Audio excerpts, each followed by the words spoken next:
भारत को सोने की चिड़िया कहा जाता था, दूध की नदियां बहती थी। आध्यात्म ये भौतिकवाद है, पर जब आध्यात्म में जाते हैं तो भारत को विश्वगुरु कहा जाता था।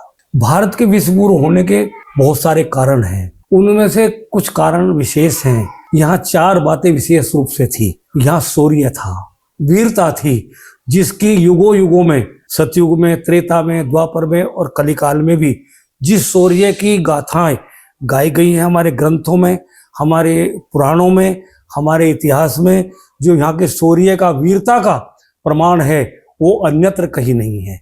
तो सबसे पहले यहाँ वीरता थी। दूसरी बात यहाँ ऐश्वर्य था। उस ऐश्वर्य के कारण ही विदेशी लोग यदा कदा यहाँ लूटने के लिए आए। तीसरा यहाँ चरित्र था। यहाँ के लोग बहुत चरित्रवान थे। यहाँ के चरित्र की कहानी हम जिस युग में देखें, माँ जगदम्बा सीता रावण के यहाँ रही, पर रावण माँ सीता की तरफ आंख उठा के तक नहीं देख सका, और उसने माता सीता से कहा कि एक बार मेरी तरफ आप नजर उठा के देखो। जबकि रावण कितना विद्वान था, कितना बलवान था, सिद्धियां प्राप्त थी, पर वो रावण माँ सीता की तरफ देख नहीं पाया। यहाँ का ऐसा चरित्र हमारे यहाँ था।